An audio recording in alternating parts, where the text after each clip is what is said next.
Esta viagem começa na fronteira entre a Suíça e a Itália, à beira do Lago Maior. Mais ao norte ficam castelos antigos e vilarejos medievais. O caminho leva ao Paço de San Bernardino, nos elevados Alpes suíços. O país vizinho é o menor e mais rico da Europa, Liechtenstein. A capital, Vaduz, vale uma visita antes do retorno ao território suíço. Na região nordeste fica a grande cidade medieval de St. Gallen, uma mistura fascinante de patrimônio antigo e modernidade. O rio Reno leva à cidade de Schaffhausen, um ponto de parada centenário para mercadores. A viagem termina nas cataratas do rio Reno, a maior queda d'água da Europa.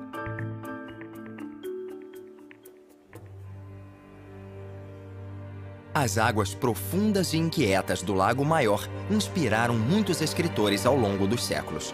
Um deles foi Ernest Hemingway, que contou a história de dois amantes fugindo juntos de barco em Adeus às Armas.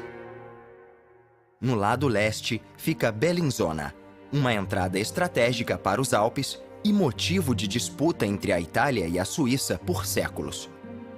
Essa mudança constante de poder fez com que as encostas ficassem pontilhadas de castelos e torres de vigia.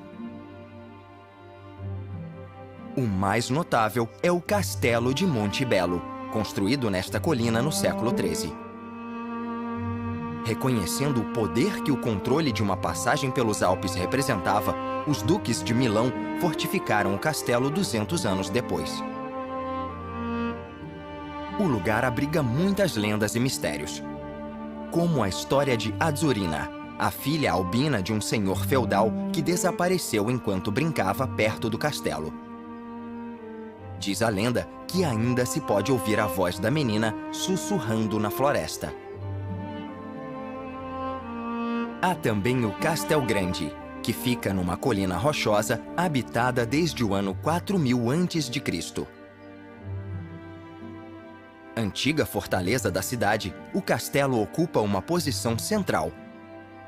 As muralhas em volta seguem o contorno natural das rochas. Nos tempos medievais, diziam que o Castel Grande nunca poderia ser tomado, de tão bem defendido e fortificado que era. Apesar de nunca ter sido destruído por inimigos, um deslizamento de terra devastador em 1515 causou a queda de suas muralhas. Na mesma colina, com vista para Bellinzona, fica o Castelo de Sassocorbaro, que reforça a imagem da cidade como o centro de muitas disputas de poder. Os governantes medievais de Milão construíram esta formidável estrutura que hoje repousa na floresta montanhosa e, pouco a pouco, se transforma em ruínas. A própria história da Suíça foi moldada pelos Alpes. Assim também foram as pessoas que fizeram destes picos e vales seu lar. Mais para o interior, nas montanhas, ficam vilarejos pitorescos que serviam de pontos de parada. Na subida de uma montanha próxima, ficam a igreja e o castelo de Santa Maria in Calanca, cerca de 1000 metros acima do nível do mar. O vilarejo encantou o romancista inglês Samuel Butler, que em 1881 meditou sobre a missão aparentemente impossível de construir uma igreja num lugar tão alto. Butler também testemunhou o famoso degelo da primavera, que resulta em lindas cachoeiras que descem dos picos para os vales alpinos. Ele escreveu: "Tudo parece tão quieto e cheio de sossego. Não existe poeira nem clarão, e quase nenhum som perturba as infalíveis cachoeiras."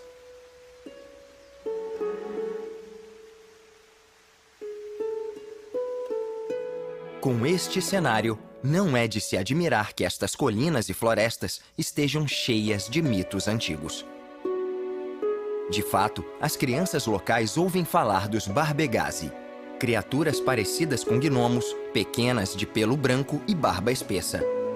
Eles passam o verão em cavernas até o inverno, quando saem para se arrastar pelos montes de neve.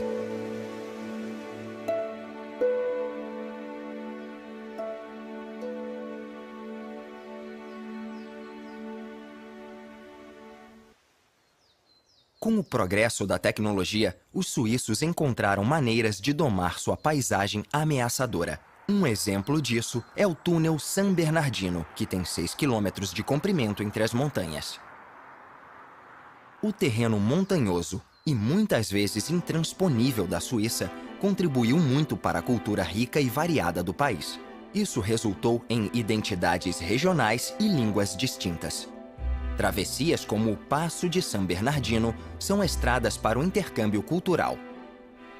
Neste caso, entre as regiões de Graubünden, de língua alemã, e Ticino, de língua italiana.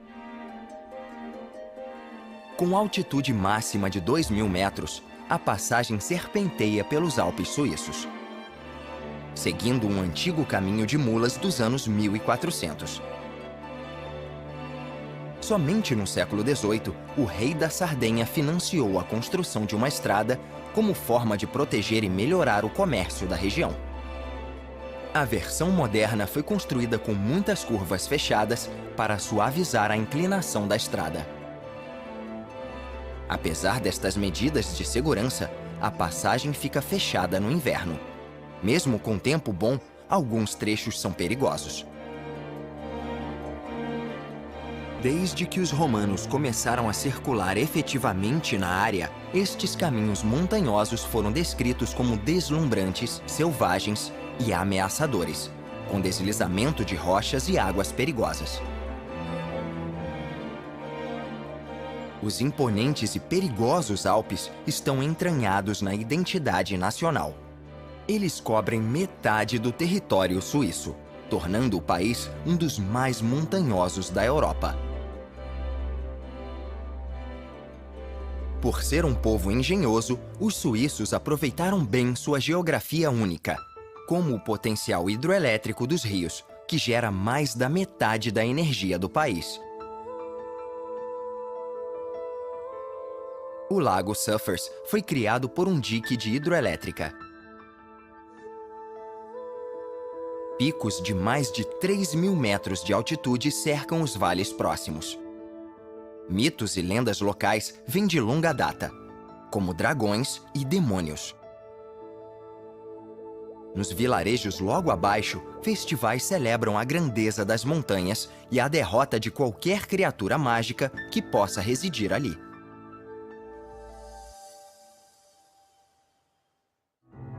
No meio desta paisagem acidentada e cheia de florestas, fica o Castelo Ortenstein. Situado na beira de um penhasco, sua construção admirável data da metade do século XIII. Talvez o incidente mais notório da história do castelo seja o do conde Andreas von Sonnenburg. Nos anos 1500, ele provocou um certo conde Felix com comentários sobre sua baixa estatura. Por isso, Andreas foi dramaticamente assassinado. Recebeu mais de 20 golpes de faca e lança de Felix e seus escudeiros. Depois, foi jogado do topo do castelo para o penhasco.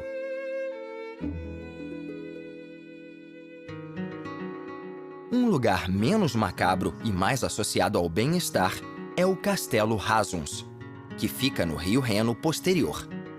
Dizem que suas águas têm propriedades medicinais. Ela é usada para tratar uma série de doenças, de infecções urinárias a reumatismo. Agora desocupado, o Castelo Razuns é um dos muitos castelos da era feudal que ficam nas margens do Reno e de seus afluentes. Exércitos já lutaram no terreno íngreme para chegar ao castelo, que agora pode ser facilmente alcançado por um teleférico sobre o rio.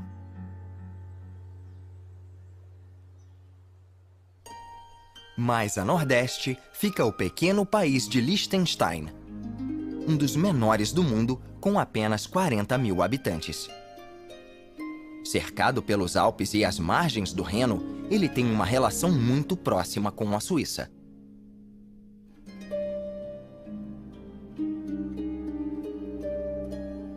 Mais abaixo no vale está o Castelo de Gutenberg, perto da cidade de Balzers. Alguns dizem que foi um lugar de adoração pagã desde o século III a.C. O lugar ainda tem ligação com as tradições antigas. O Funkensonntag, ou Domingo de Fogo, é comemorado por todo Liechtenstein. Nos dias que antecedem a Páscoa, os habitantes de Balzers usam o local para acender uma fogueira. Sobre ela, colocam uma boneca de bruxa cheia de fogos de artifício, feita para simbolizar a morte do inverno. Apenas 8 quilômetros ao norte, entre as montanhas, está a capital deste pequeno país, Vaduz. O terreno foi comprado em 1699 pela família Liechtenstein. Esta é a linhagem bilionária que ainda governa o país, administrando os negócios da pequena capital de 5.000 pessoas.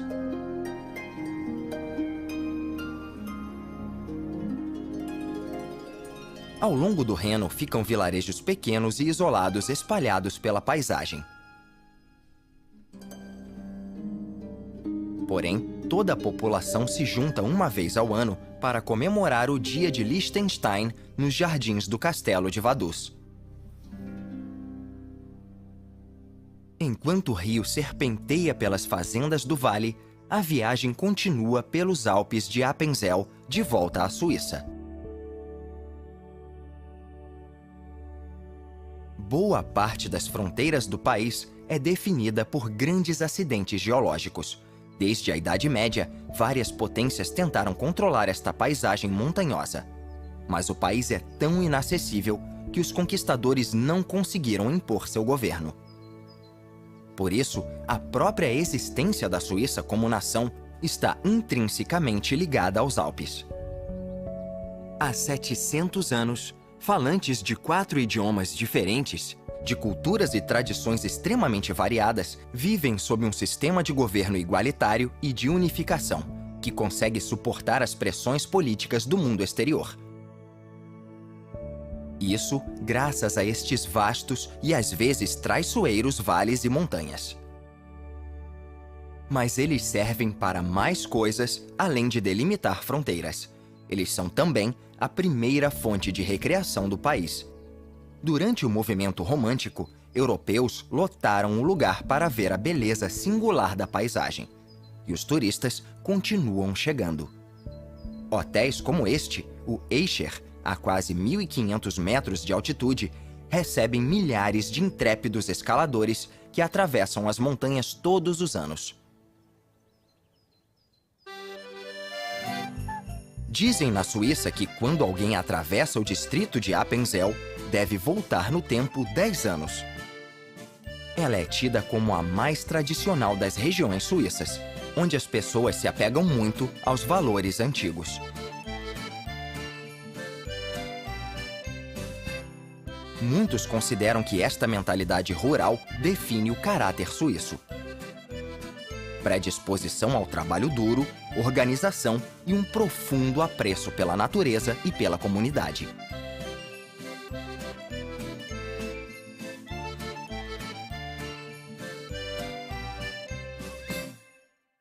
O relativo isolamento da Suíça de confusões internacionais no último século permitiu que ela preservasse muitos de seus charmosos vilarejos medievais. Um exemplo que veio a se tornar uma cidade considerável é St. Gallen, a cidade mais elevada do país. Centro do poder têxtil medieval, a cidade reteve seus ideais de qualidade, produção e trabalho artesanal. No ano 612, um monge irlandês que vagava por ali, chamado Galo, se retirou nas montanhas para viver como eremita. Sua história ecoou pelo mundo cristão. E um século depois, um mosteiro para monges beneditinos foi estabelecido no local onde hoje fica a Catedral de St. Gallen. Sua abadia abriga uma das mais ricas bibliotecas medievais do mundo, com a coleção mais abrangente de escritos alemães da época. Mas outro prédio eclesiástico tem significado especial em St. Gallen. A igreja de St. Lorenzen estava no olho do furacão religioso no século XVI, com o prefeito da cidade e o abade liderando as facções opostas de católicos e protestantes. Hoje em dia, ela goza de uma existência pacata, servindo principalmente como ponto de encontro para os habitantes locais. Mais ao norte, aos pés das montanhas alpinas, fica o enorme Lago de Constança. Apesar de servir como fronteira natural entre a Suíça, a Alemanha e a Áustria, as demarcações não são bem exatas. Os suíços acham que a fronteira passa pelo centro do lago, enquanto seus vizinhos consideram o lago como águas internacionais. A 400 metros do nível do mar, o lago é o terceiro maior da Europa Central. Há vários assentamentos entre as faixas de fazendas nas margens. O maior deles é a cidade de Constança. Situada na fronteira, tem metade da população na Suíça e a outra na Alemanha. Por isso, curiosamente, ali são aceitos francos suíços e euros. Cidade de grande importância durante a Idade Média, foi onde o grande cisma do Ocidente foi julgado. 2 homens competindo pelo papado no início dos anos 1400 ameaçaram criar uma enorme brecha no mundo cristão. O Conselho de Constança depôs os dois e liberou o caminho para um novo papa assumir o posto. A cidade e o lago são mais conhecidos nos tempos modernos por ser o local do primeiro voo do Zeppelin em 1900. O dirigível decolou da cidade e percorreu 5 quilômetros sobre o lago. O Reno vai do Lago de Constança até seu afluente, o Lago Untersee. Apesar da fama conquistada pelo primeiro Zeppelin, a história da região tem mais de 10.000 anos, desde os tempos em que tribos caçadoras-coletoras vagavam por estas margens. Mas foram os assentamentos celtas por volta do ano 500 a.C. que deram início aos muitos vilarejos que ainda hoje povoam as margens. Séculos depois, toda a região foi incorporada ao Império Romano por volta do ano 15 a.C.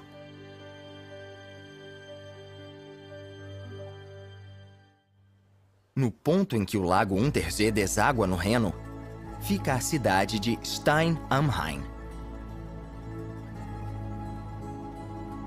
Ela teve importância estratégica ao longo da história, mas foi bombardeada por engano, ou assim disseram, pelas forças aliadas na Segunda Guerra Mundial. Foi o pior ataque desse tipo na Suíça. Muitas vidas foram perdidas. As áreas afetadas foram restauradas, com a nova arquitetura preservando o charme antigo. Apesar de a Suíça ter declarado neutralidade nas 2 guerras mundiais, foi justamente por isso que ela atraiu interesse considerável como um lugar de diplomacia, espionagem e segurança para refugiados. Passar pelas 2 guerras com danos relativamente pequenos em termos de estrutura e vidas humanas fez com que o país rapidamente surgisse como uma das maiores potências bancárias da Europa. Nos limites da cidade fica o castelo de Hohenklingen. Ele foi construído no ano 1200 para proteger o senhor feudal de saqueadores e revoltas de camponeses. O castelo também teve um papel importante na Guerra dos Suabos em 1499 e serviu como posto avançado na Segunda Guerra Mundial. Por muitos anos, Hohenklingen não teve compradores e foi ameaçado de destruição. Mas hoje em dia, ele abriga um hotel famoso com vistas espetaculares do rio abaixo.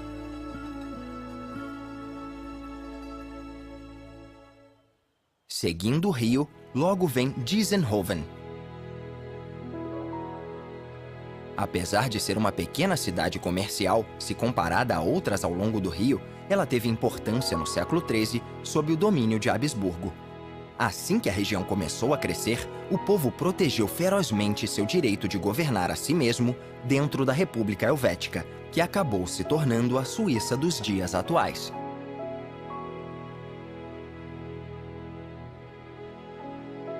Ligando as cidades de Diessenhoven e Geilingen, cruzando o Reno, está esta ponte coberta.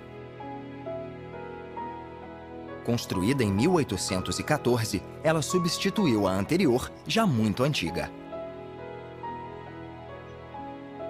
Nos séculos XII e XIII, essa travessia era essencial para transportar bens do norte para o sul. Os tributos pagos no local eram a maior fonte de renda das duas cidades.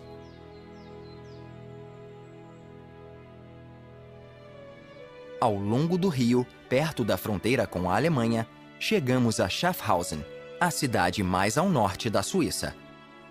Ela cresceu perto das Cataratas do Reno, uma cachoeira de grande porte. A queda marcava o fim da jornada pelo rio para os mercadores antigos e indicava um bom lugar para descarregar seus bens. Assim, ao longo do tempo, um vilarejo se desenvolveu. Apesar de as cataratas serem a razão da prosperidade da cidade, a fortaleza de Munro é seu símbolo indiscutível. Ela tem 50 metros de diâmetro, paredes com 4 metros de espessura e domos de artilharia escondidos no fosso seco e em cima no ápice. O forte era bem sofisticado quando foi construído nos anos 1500, mas a única ação que aconteceu ali foi durante as invasões napoleônicas em 1799. Depois disso, suas pedras foram furtadas para uso na cidade que crescia, até que ele foi oficialmente protegido e restaurado. Mas a existência de Schaffhausen pode ser atribuída às majestosas Cataratas do Reno.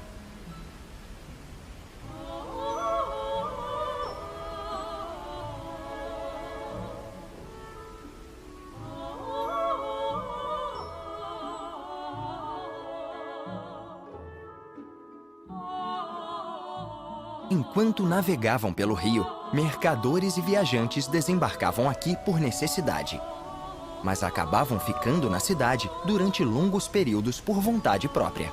E esta vista magnífica pode ser uma das razões. As cataratas se desenvolveram um pouco desde então, incluindo pequenos moinhos e mirantes turísticos.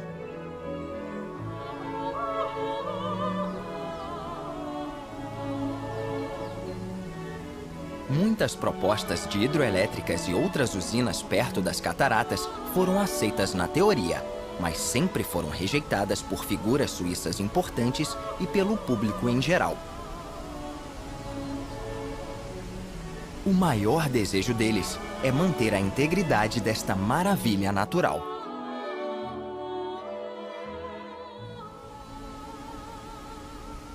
Alguns prestam homenagens a este monumento nacional de outras maneiras, além de parar e admirar. Em 1999, as cataratas foram navegadas com sucesso por um caiaque pela primeira vez na história. Um feito desafiador que agora resulta em multa de $5.500.